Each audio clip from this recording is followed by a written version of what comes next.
Good morning, dear children. Now we will move to the last section of our chapter, Laws of Motion. In this section, we are going to discuss about gravitation. Okay. Now, there is a force of attraction between each and every body in the universe.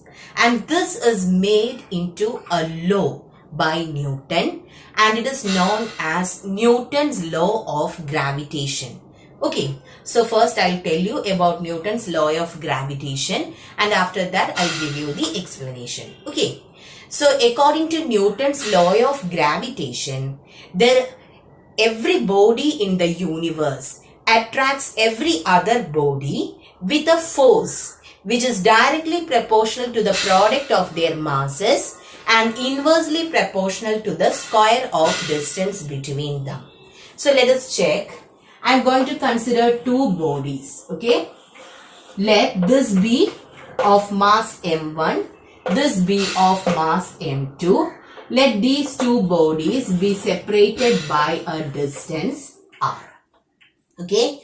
So we are considering two bodies of masses m1 and m2 separated by a distance r. Now, according to Newton's law of gravitation, there is a force of attraction between these two bodies. Okay. So, there is a force of attraction between these two bodies.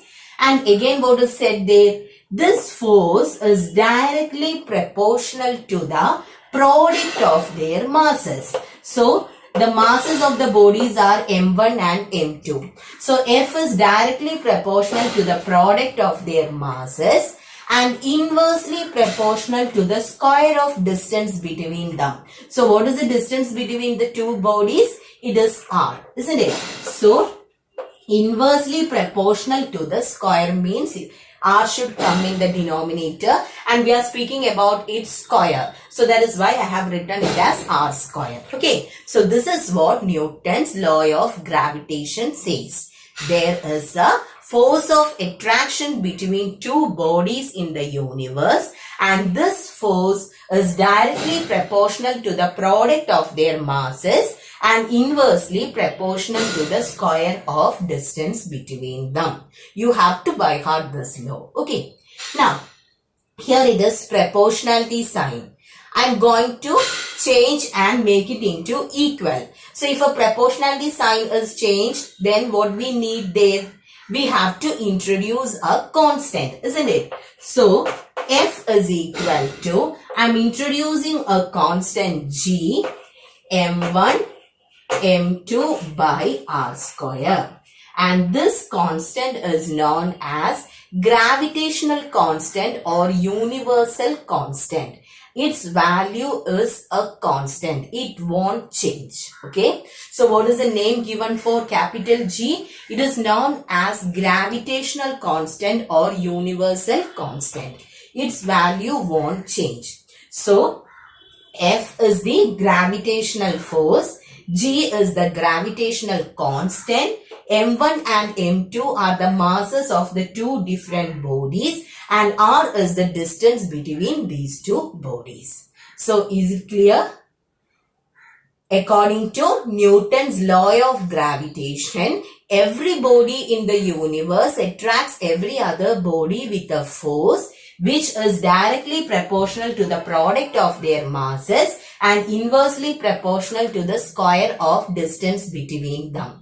So, since I have taken two bodies of masses m1 and m2 separated by a distance r, I am writing it as F is equal to G m1 m2 by, F is proportional to m1 m2 by r square. Now, instead of proportionality sign, I have given equal. So, I have to introduce a constant G. And G is known as gravitational constant or universal constant. Okay. Now, we can write this equation in terms of G. Okay. So, if I want to write this equation in terms of G, I'll keep G here. Quantity in the denominator will move to the numerator and quantity in the numerator will move to the denominator. So, how can I write this? G is equal to F r square by m1, m2. Okay. Now from here we will be getting the value of G. So in the case of Earth and a body of small mass kept above the Earth's surface. So when you are considering, when you are giving the read values, you can see that value of G is 6.67 into 10 raised to minus 11. No need for all the other values and the calculation, but you should remember this value of G. It is 6.67 into 10 raised to minus 11. Now, from here, we have to make the unit for gravitational constant. So, what is the unit for force? It is Newton. R stands for the distance, isn't it? So, it will be meter square. Then, what about the mass? It is kilogram, isn't it? So m1 into m2 means kilogram square. So what will be the unit for G? It is Newton meter square per kilogram square. This will be the unit for G. So is it clear? G is equal to FR square by m1 m2.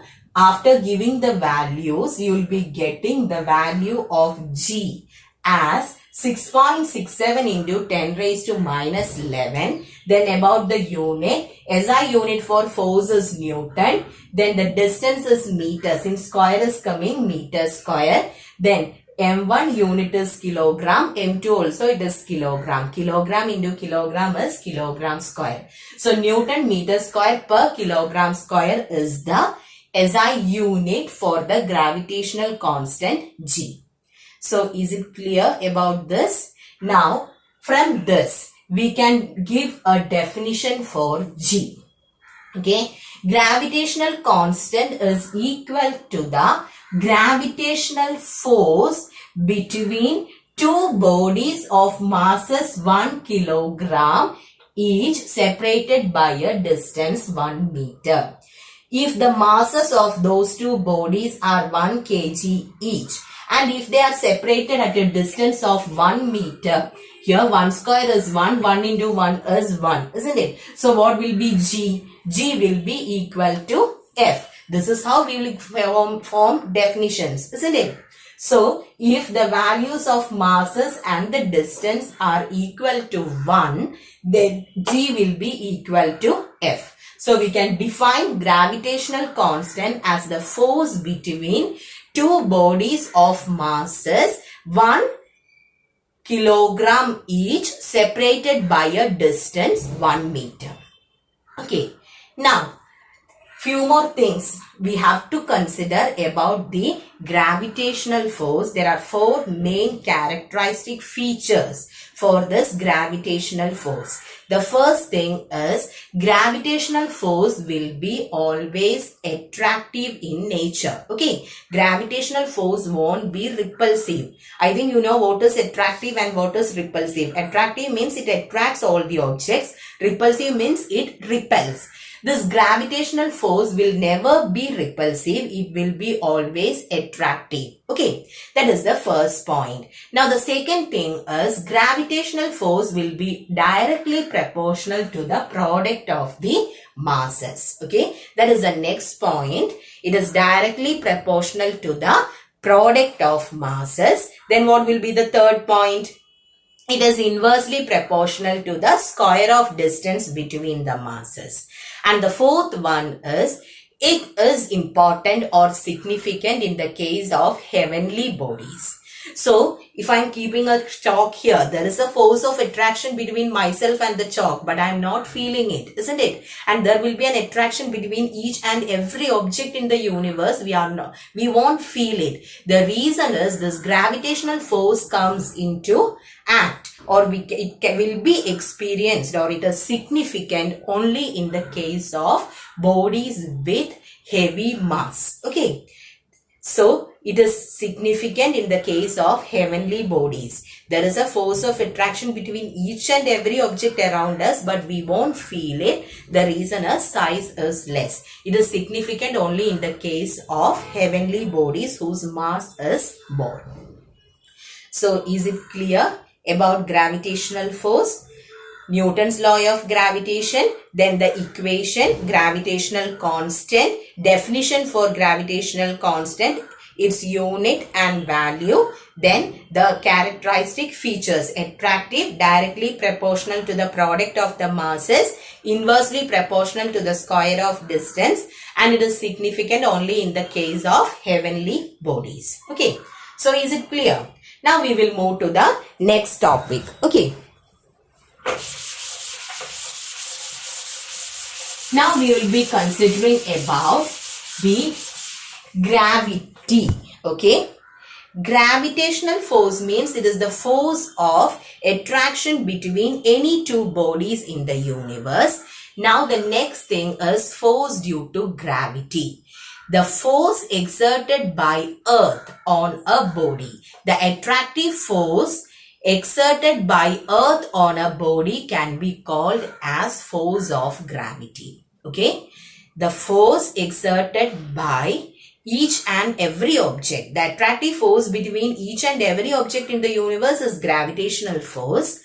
That is F. Now, the force exerted by Earth on a body can be called as force due to gravity.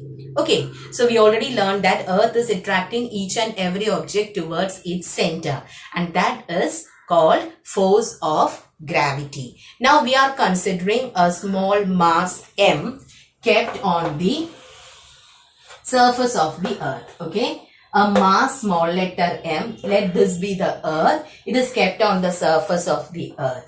So let capital M represents the mass of the Earth and capital R here. We need the distance between the two bodies, isn't it? When you are taking the distance, always we will measure it from the center of gravity of an object. So let the radius of the Earth be R.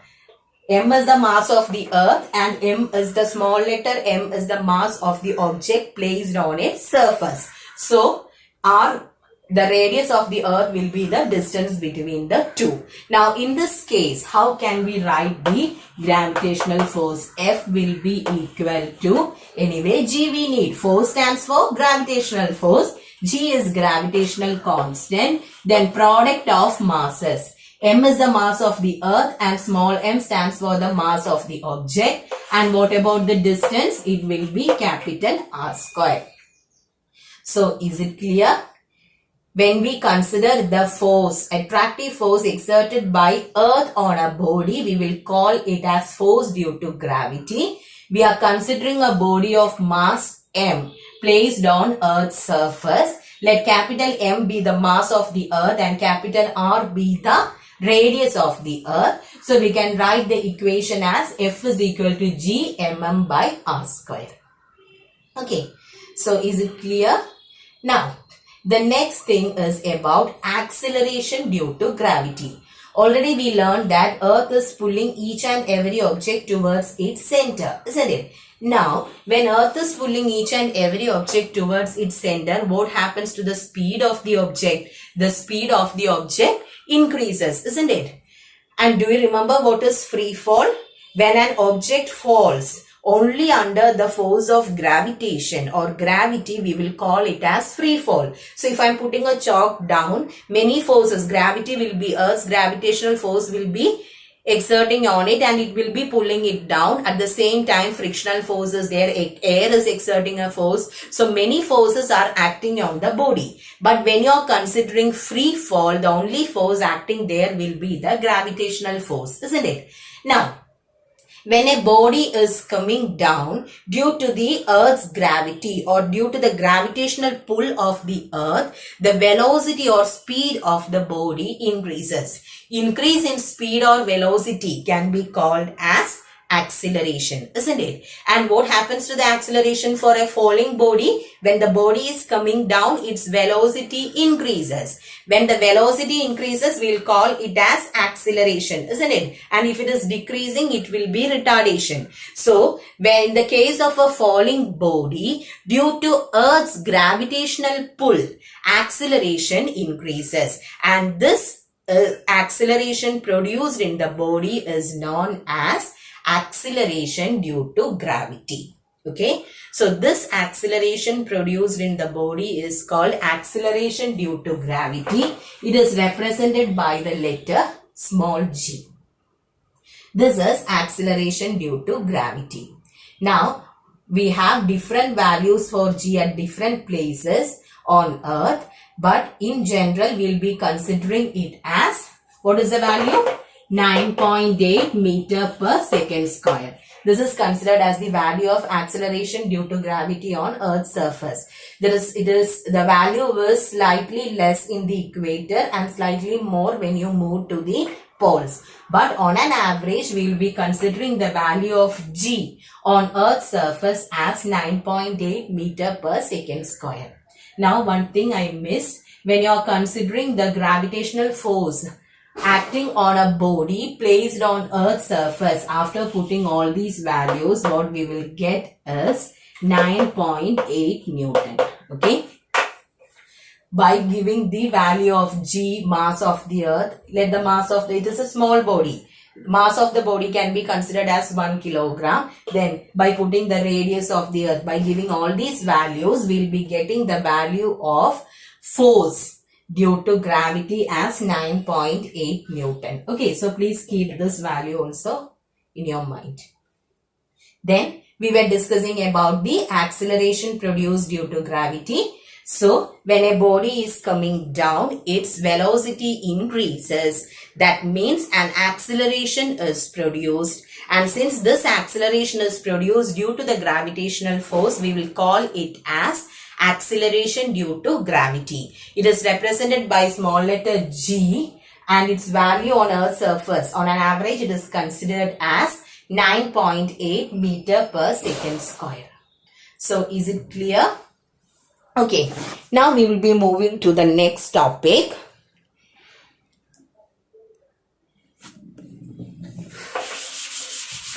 That is relation connecting capital G and small g.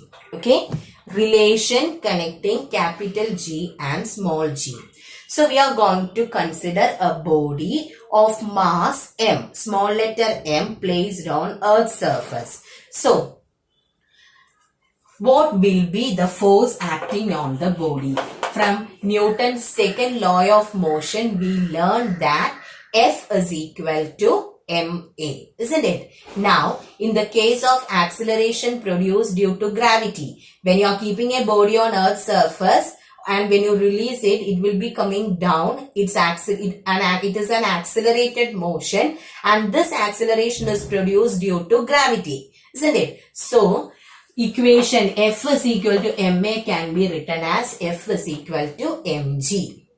Once again, you are considering a body of mass m placed on Earth's surface. From Newton's second law of motion, the force acting on the body can be written as mg. Our standard form was F is equal to ma, but here since the acceleration is produced due to gravity, I have written the value as F is equal to mg. Now, according to gravitational force, what was the equation?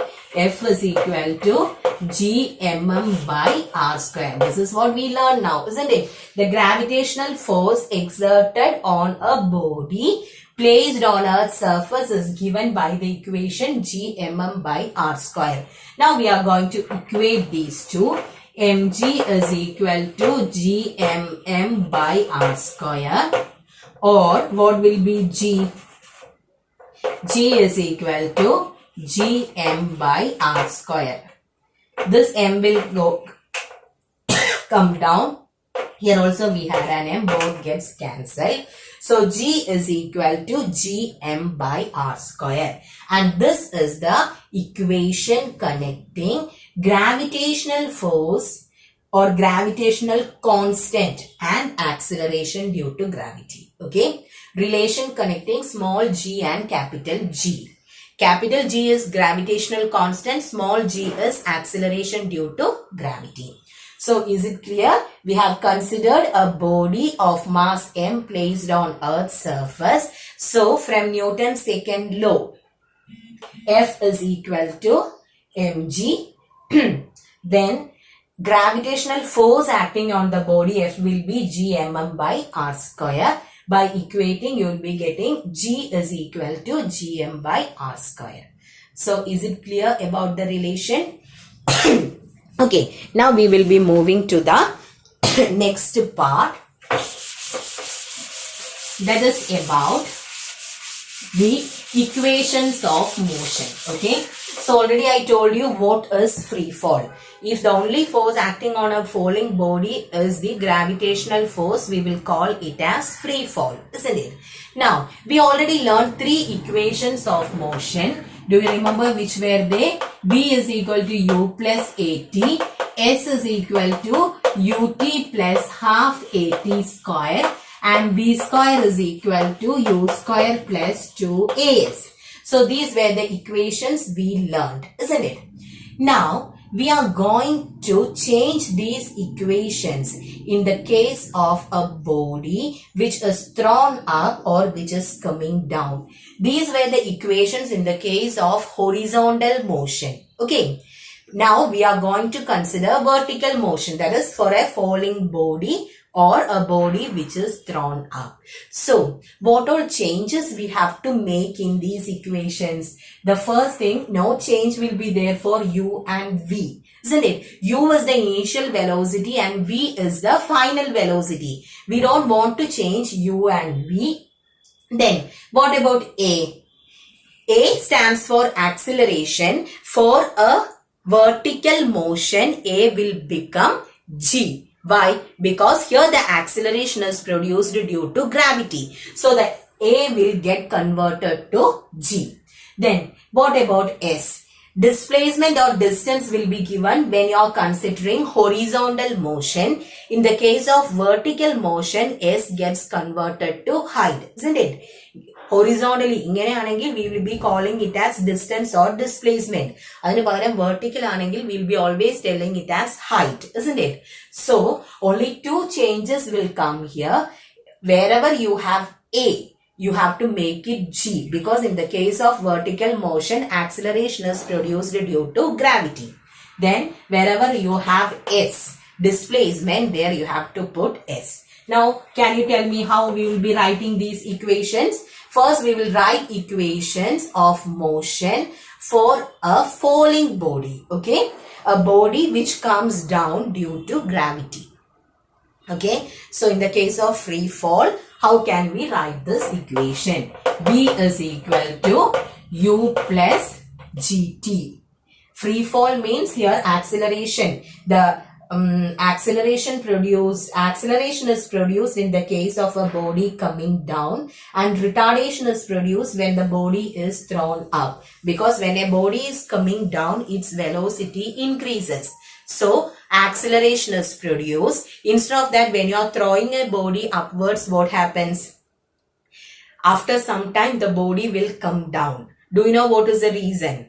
When a body is thrown upward, the force of gravity is pulling it downward. And when the body reaches a certain height, what happens is the gravitational force exerted by Earth will be more. So the body will stop its motion and it will come back. Okay.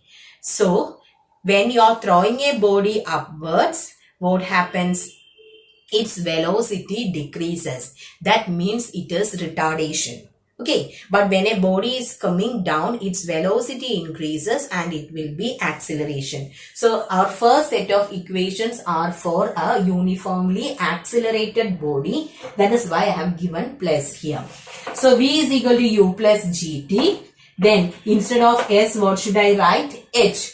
H is equal to UT plus half GT square. And finally, V square is equal to U square plus 2GH. So, these are the three equations of motion for a body coming down. Okay. Now, instead of this, if you are considering a body moving up, how can I write these equations? For a body which is thrown up. So already I told you, when you are throwing a body upwards, its velocity decreases. Gradually, final velocity will become 0 and then it will come down, isn't it? So, in the case of a body thrown upwards, it will be retardation. So what change we have to make in these equations? All the plus should get converted to minus. So V is equal to U minus GT. H is equal to UT minus half GT square. And V square is equal to U square minus 2GH. Okay. So, it will be positive. Acceleration produced. Acceleration is produced, so G will be positive. Retardation is produced, so G will be negative. Then, one more thing we can say, if the initial velocity is 0, if the body is starting from rest, how will we write this equation? First part, U mulun eduthukalaya. So, V will be equal to GT, H is equal to half GT square, and we'll be having V square is equal to 2GH. Okay, when the body starts from rest or initial velocity is 0, all the U will become 0 and the equation gets converted to this form. So the only thing is by heart the equations of motion, then according to the place you have to make the changes. For a falling body, G will be positive. For a body thrown upwards, G will be negative. If initial velocity is 0 or the body starts from rest, U will become 0. Only we need the half part. Okay. Now, two more things are there. So, actually we are having all these numericals related to this in your +1 or +2. So, just I'll tell you, since it is given in the textbook, how to calculate maximum height attained by an object when it is thrown up. When you are throwing a body upwards, I told you its velocity decreases and finally what happens? The body stops and then it comes down. So, what will be the maximum height attained by a body when it is thrown upward? Okay, so for this we will be taking the equation V square is equal to U square minus 2GH. At maximum height, what about V?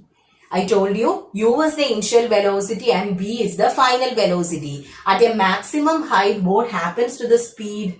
Velocity will become 0. Okay, velocity 0 agum. Then only the body will come down. So at maximum height, V is equal to 0. Then you can write this equation as U square is equal to 2GH. Isn't it? At maximum height, velocity, final velocity will be 0. So this equation can be written as U square is equal to 2GH. H means it is maximum height. Okay. So from here, what will be the maximum height? It is U square by 2G. This is the equation used to calculate maximum height attained by an object. Okay. Now one more equation. The time taken by a body to reach the maximum height. For that we will use this equation. V will become 0 because maximum height la velocity is 0. So U equal to GT, or you can write T is equal to U by G. So just have a look on these equations. No need to by heart these equations because we don't have numericals related to this year. Okay. So is it clear? So we were discussing about free fall and the equations of motion in the case of vertical motion. Okay. So we'll continue in the next video.